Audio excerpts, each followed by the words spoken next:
aimons-nous les uns les autres, comme Jésus lui-même nous aime. Le plus grand amour, c'est d'aimer son prochain. La paix de Christ. Amen. La paix de Christ. Amen. Il est vivant. Il est ressuscité. Il est ressuscité. Il est vivant. Qui? Jésus. Qui? Jésus. Qui nous a rassemblés ici. Jésus. Qui nous a rassemblés ici. Jésus. Qui nous a appelés ici. Jésus. Qui nous a convoqués ici. Jésus. Est-ce qu'on peut acclamer très fort pour Jésus? Mes chers frères et sœurs, Jésus nous a appelés aujourd'hui, nous a convoqués. Et quand il nous convoque, ça veut dire qu'il y a une urgence. Il nous convoque parce qu'il y a un problème. Et aujourd'hui, nous célébrons le dimanche de la mission. Il nous convoque parce qu'il veut nous envoyer en mission. Mais avant de t'envoyer en mission, il te donne des éléments pour mener à bien ta mission. Et aujourd'hui, il te fait comprendre qu'un missionnaire, celui qui est envoyé en mission, c'est celui qui sait que Dieu, notre Dieu, est le Dieu de la mondialité. Dis à ton voisin, Dieu, notre Dieu, est le Dieu de la mondialité. Notre Dieu est le Dieu de la mondialité. Il n'a pas bien compris. Dieu est la mondialité. La mondialité. Voilà. Ne peut être missionnaire que celui qui a compris ce qu'on appelle la mondialité. Dis à ton voisin, le missionnaire, c'est celui qui a compris la mondialité. Le missionnaire, c'est celui qui a compris la mondialité. Voilà. Maintenant, la question qu'on peut se poser, c'est quoi la mondialité? Pourquoi notre Dieu est un Dieu de la mondialité? C'est ça, la question est forte. Et nous avons écouté dans la première lecture, le sage nous révèle un Dieu qu'on appelle le Dieu de la mondialité. Il dit ceci, notre Dieu est un juge qui ne prend pas parti. Donc notre Dieu est un Dieu de tout le monde. Et la mondialité, c'est quoi? C'est la capacité à composer avec ceux qui sont bons, mais aussi ceux qui sont mauvais. C'est ça la mondialité. Dis à ton voisin, la mondialité, c'est composer avec ceux qui sont bons et ceux qui sont mauvais. La mondialité, c'est composer avec ceux qui sont bons et ceux qui sont mauvais. Voilà. Notre Dieu compose avec ceux qui sont bons, mais il compose aussi avec ceux qui sont mauvais. C'est un juge qui ne prend pas parti. Il ne prend pas parti pour ceux qui sont bons, il ne prend pas aussi parti pour ceux qui sont mauvais. C'est un juge juste qui est au milieu, qui compose avec tout le monde. Notre Dieu n'est pas un Dieu de l'exclusion. Notre Dieu est un Dieu de l'inclusion. Il inclut tout le monde. Il veut le salut de tout le monde. Et on voit dans la deuxième lecture, Saint Paul nous révèle encore que Dieu, notre Dieu, est un Dieu de la mondialité. Il dit, j'étais en prison. Personne ne m'a soutenu. Tout le monde m'a abandonné. Qui m'a soutenu, c'est... Qui l'a soutenu? Qui l'a soutenu? Non, je n'entends pas. Qui l'a soutenu? Tout le monde m'a abandonné. Mais Dieu m'a soutenu. Poussé, bousculé pour m'abattre, mais Dieu m'a défendu. Tout le monde peut t'abandonner, mais Dieu ne t'abandonne pas. Mais pourquoi Dieu n'a pas abandonné Saint Paul? C'est parce que Dieu, notre Dieu, prend parti des faibles. Quand tu vis une situation de faiblesse, c'est là où Dieu est encore très proche de toi. Pour comprendre cela, je prends un exemple. Vous êtes dans les familles. Quand un enfant est malade dans votre famille, l'attention de la famille est tournée vers qui? Vers l'enfant qui est malade. Tout le monde prend soin de cet enfant qui est malade. Voilà notre Dieu. Si nous les humains nous faisons cela, Saint Paul nous révèle que Dieu, au-delà, il fait encore plus. Il est encore plus proche de celui qui est dans une situation de faiblesse. Son attention est tournée vers qui? Vers celui qui est faible. Vous voyez, dans nos sociétés, souvent on se pose la question, mais ceux qui font le mal, c'est ceux qui prospèrent. Le juste ne dure pas. Pourquoi ceux qui font le mal, ils prospèrent? On dit, hein, ils croient comme le palmier. Le psychanalyste nous dira, mais pour disparaître à tout jamais. Mais le juste ne dure pas. Pourquoi? Mais parce que Dieu veut prendre soin du pécheur pour l'amener à la conversion. Dieu est encore plus proche de ceux qui sont mauvais, ceux qui sont méchants, parce que Dieu veut leur salut, il ne veut pas la perte de ses enfants. C'est pourquoi le pécheur, il prospère. Mais Dieu l'invite dans cette prospérité à prendre conscience que l'auteur du bien, l'auteur du salut, l'auteur de tout ce qui est richesse, c'est Dieu. Alors convertis-toi. La tentation, c'est de s'enfermer dans la richesse et de mourir dans l'enfermement. C'est là où l'esclavisme ira pour disparaître à tout jamais. Notre Dieu est un Dieu de la moralité. Et dans l'évangile que fait Jésus, il nous révèle encore que Dieu est le Dieu de la moralité. Il nous parle d'une parabole. Un pharisien et un publicain. Si vous avez été attentif, vous allez voir que le pharisien, il n'a pas compris que Dieu est le Dieu de la moralité. Qu'est-ce qu'il fait le pharisien? Il vient au temple et il commence à prier. Une prière d'orgueilleux. Il dit, je te rends grâce parce que je ne suis pas comme les autres. Moi je ne suis pas voleur, moi je ne suis pas bandit, moi je ne suis pas adultère, moi je ne suis pas ceci ou cela. Ça veut dire que moi je suis bon. Et il va trop loin pour se comparer aux autres. Oh, le médecin disait, comparaison n'est pas de ça. Il dit quoi? Je ne suis même pas comme ce publicain. Ça veut dire qu'il révèle devant Dieu que le publicain là c'était un voleur. Mais en disant que je ne suis pas comme ce publicain, qu'est-ce qu'il fait? Il accuse son frère. C'est pas ça. Or, Satan veut dire quoi? L'accusateur. Satan c'est notre accusateur. Donc on accuse son frère devant Dieu. Le pharisien est apparu devant Dieu comme qui? Comme Satan de son frère. C'est un sataniste parce qu'il accuse son frère. Est-ce que Dieu ne sait pas que le publicain s'est envoyé? Est-ce qu'il faudrait que tu l'accuses? Mais pourquoi il va jusqu'à accuser son frère? C'est parce qu'il se croit bon. Ce qu'on appelle l'exclusion. Ça veut dire que la tentation est grande. Lorsque tu t'approches de Dieu d'écarter les autres. C'est comme si tu penses que si Dieu exauce ta prière, il ne va pas exaucer la prière de l'autre. Comme si Dieu exauce la prière de l'autre, toi ta prière ne sera pas exaucée. Alors qu'est-ce qu'il faut faire? Il faut écarter les autres. C'est ça ce qui nous guette comme tentation. Et on peut aller très loin. Même dans la vie de la foi, on exclut les autres. On peut retrouver le tribalisme même dans l'église. Remarquez le compartiment de nos mouvements. Il y a des mouvements qu'on appelle Kamina les Bibaïna. C'est rempli de gens du pôle là-bas. Il y a le mouvement qu'on appelle, je ne sais pas, les Tamboko, je ne sais pas. C'est rempli de gens de la Benza. Il y a le groupement qu'on appelle, je ne sais pas, de Tapouati. C'est rempli de gens du Pilo. Donc, le tribalisme dans l'église. Et quand tu es là-bas, tu es exclu. Aller là-bas, tu n'es pas du poule, mais sois toi président de comment on appelle ça, de Kamina Libenda. Tu vas diriger mal. On va dire qu'il n'est pas de l'autre. Donc dans l'église, on fait quoi? On met au cas de l'église l'exclusion. Donc on est dans les tribus, on pense que notre Dieu est un Dieu de tribus. C'est un Dieu tribaliste. Non, notre Dieu est un Dieu de la normalité. Il nous invite à être quoi? Des chrétiens de la normalité. Et la normalité, c'est toi de composer avec tout le monde. Mais si tu es incapable de composer avec tout le monde, ça veut dire que tu n'as pas compris quelque chose. La normalité, c'est ce qui fait l'être du chrétien. Et un missionnaire est un être de la normalité. Il est capable de composer avec tout le monde. Mais quand tu te retrouves avec les gens de ton coin, vous parlez votre langue maternelle, et quand vous voyez les autres venir, vous changez. C'est-à-dire qu'il y a des messages même que tu ne peux pas comprendre. Dès lors que tu arrives, puisqu'on ne veut pas que tu puisses connaître ce message-là, on parle en langue pour t'exclure. Et ce sont des chrétiens qui font cela. Ça veut dire que vous êtes des satans. Quand vous faites cela, ça veut dire que vous amenez ce tribalisme dans l'église, sur le satanisme. Parce que Satan, c'est quelqu'un qui exclut les autres. Quand tu es avec Jésus, tu ne peux pas être avec lui, il t'exclut. Oh, notre Dieu, même si tu es avec Satan, il ne t'exclut pas. Au contraire, il veut que tu viennes vers lui. Notre Dieu est un Dieu de pécheurs. Et ça peut encore aller très loin. Vous voyez, avec la couverture du christianisme aujourd'hui, il y a des gens dans les églises, ils pensent que eux, c'est l'église de Jésus. Donc, ils sont déjà au ciel. Vous voyez, quand tu dis je suis catholique, donc on pense que toi, tu es déjà un damné, tu es une brebis parquée pour l'enfer. Donc, eux, entre eux, ce sont des élus de Dieu. Ils n'ont pas besoin d'avoir des relations avec les autres confessions religieuses. Ils ne veulent pas confesser avec les autres. Dès lors que tu dis que tu es un catholique, on ne peut même pas te donner le travail. Et ils pensent que Dieu, c'est un Dieu qui exclut les autres. Si tu crois en ce Dieu-là, tu pries ce Dieu-là, tu es un païen. Et ce Dieu-là, c'est le Dieu de Satan, ce n'est pas le Dieu de Jésus-Christ que tu pries. Parce que si tu as compris le Dieu de Jésus-Christ, tu n'as pas intérêt à exclure quelqu'un dans la vie. C'est la même chose dans vos familles.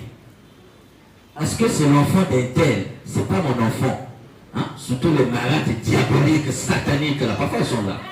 Donc, c'est l'enfant de mon mari, c'est l'enfant du voisin. Je ne peux pas l'avoir. Et aujourd'hui, c'est terrible. Hein? Quand ce n'est pas ton enfant, quand ça ne va pas dans votre famille, c'est l'enfant là qui est sorcier. Vous l'accusez de sorcellerie. Et tu es là, tu viens à l'église, tu pries de Dieu de qui?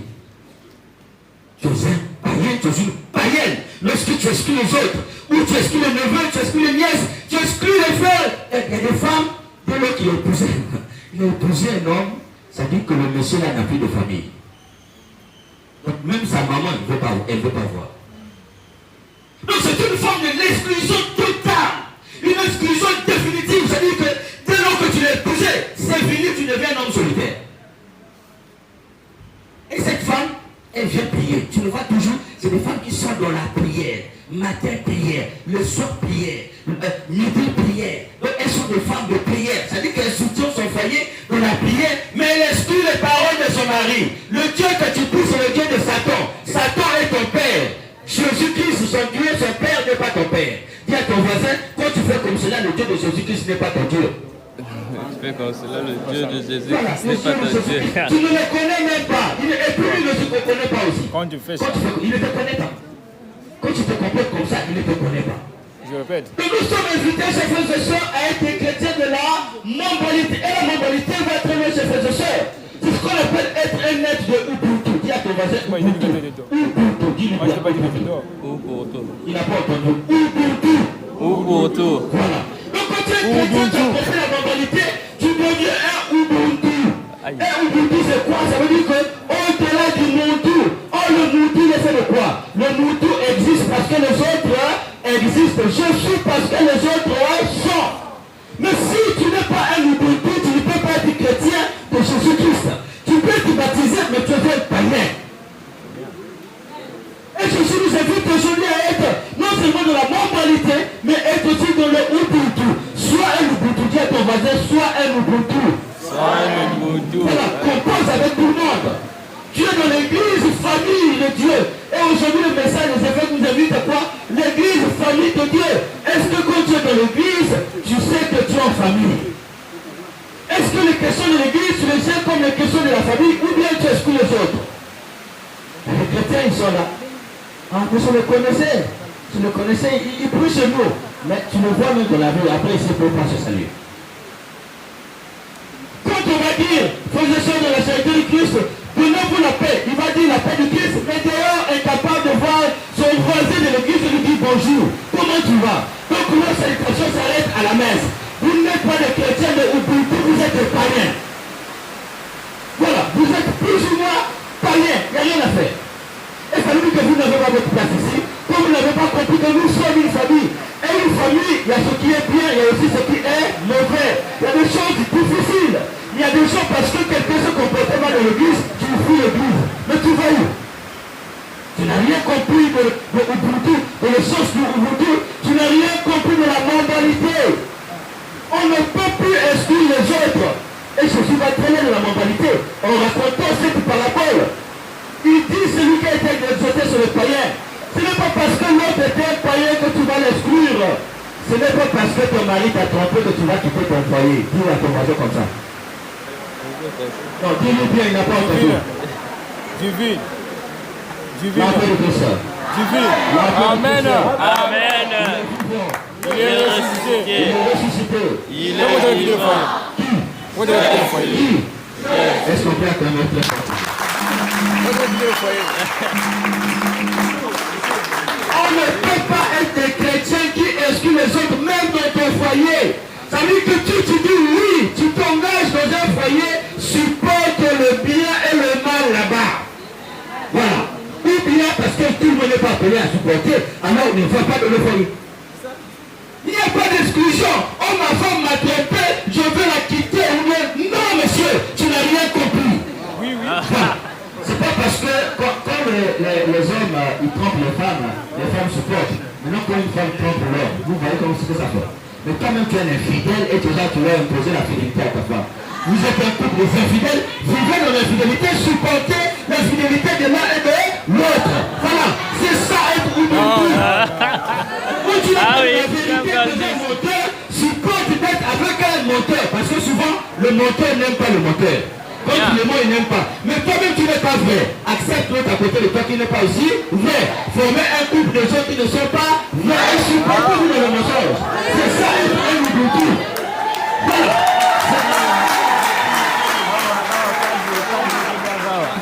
pourquoi Jésus nous invite aujourd'hui en nous racontant cette parabole.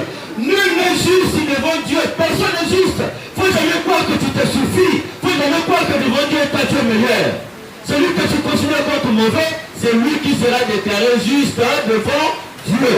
Et pour finir, je vous raconte cette parabole. Un jour, il y avait une femme, elle est décédée, et l'autre aussi est décédé. Ils sont arrivés au paradis, et il y avait le jugement pour les deux femmes.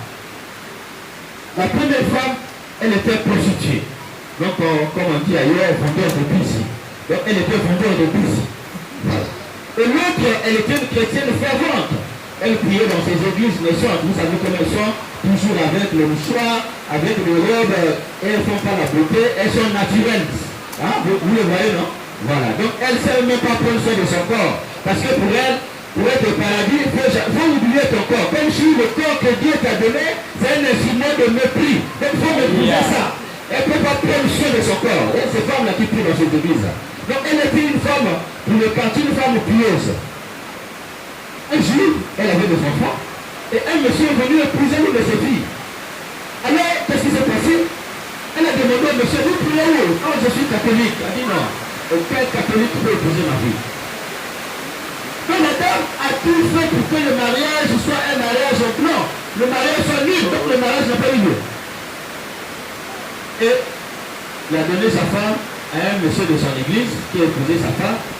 Sauf que ce monsieur qui était dans leur église, c'était un loup vêtu en peau d'agneau. Ça veut dire qu'un mauvais, mais il priait là-bas. Donc il a épousé cette femme, il lui a fait 4 avortements. Voilà. Mais elles sont toujours... vous voyez, comme si elles sont sans péché. Vous voyez, non? Voilà. Il y a des gens comme ça, vous le voyez, elles sont sans péché. Et c'est les gens qui passent leur temps à critiquer les autres. Ah, une telle, oh non, mais il y a 4 avortements. Ah non, une telle, oh, ils sont mauvais, oh, une telle. Mais elle est toujours bien habillée en robe, tout est protégé, mais c'est une païenne. Et donc le monsieur lui a fait 4 avortements. Mais la belle-mère là, la femme là, elle est décédée. Elle arrive là-bas. Le Dieu fait le jugement, comme c'était un Dieu, notre Dieu est un juge juste. Et il fait rentrer la prostituée, vendeur de bouche au paradis. Il dit à la femme, là, toi tu vas en enfer. La dame va récriminer, mais non, comment ça c'est bien? Non, en enfer, et puis l'autre, tu veux le faire passer là, non, ça c'est pas un bon jugement. Il dit, je vois plein de choses. Moi j'étais dans le même quartier que cette femme. Elle vendait, c'était une vendeuse de bougies. Et puis tu l'as fait rentrer ici. Moi, j'ai passé tout mon temps à te prier à l'église, à jeûner, à faire tout. Et toi, tu m'envoies en enfer. Non, ça ne marche pas. Le Seigneur revoit les calculs, le jugement. Il dit, ben, toi, quand tu priais, tu faisais tout ça, c'est bien. Mais est-ce que tu sais que tu avais refusé le mariage de ta fille avec ce monsieur interne? Oui, j'avais refusé parce qu'il n'est pas de votre confession, d'accord. Maintenant, tu sais que celui à qui tu avais donné ta fille, il a eu fait 4 avortements. Non, je ne sais pas, il regarde les avortements. Donc, à cause de toi, 4 enfants ne sont pas venus au monde. Si tu avais donné ta fille à ce monsieur que tu avais refusé qui était catholique, 4 enfants devaient naître. Mais comme tu l'avais donné à ce pays de l'église, tu as empêché 4 personnes de venir au monde, tu as été meurtrière 4 fois. Et donc, tu ne peux pas rentrer ici. Allez en enfer. Maintenant, tu dis que la dame là que tu dis qui est prostituée, je vais te dire pourquoi elle mérite de rentrer au paradis. Tu vois, elle telle, oui. Comme elle était vendeuse de bougies, à cause de sa vente de bougies, elle avait empêché YX d'être violé. Parce que tu vois le monsieur qui venait là, ceux qui venaient vers elle là, pour acheter le bougies là, c'était des voleurs. Mais comme il partait chez elle, elle empêchait ce voleur là d'aller violer les jeunes. Donc elle a sacrifié sa vie pour protéger les autres femmes du quartier pour ne pas être violée. Donc elle a bien fait au paradis. En plus de cela, avant de mourir, elle a demandé pardon. Parce qu'elle a reconnu qu'elle était pécheresse. Mais toi, tu n'as même pas demandé pardon, tu te connaissais ton laisser. Et elle au paradis. Voilà ce qui t'arrive lorsque tu exclus les autres. Nous allons donc prier ce frère pour que nous soyons des chrétiens de la moralité, des chrétiens de Ubuntu, pour que notre mission soit efficace aujourd'hui et demain pour le siècle des siècles. Amen.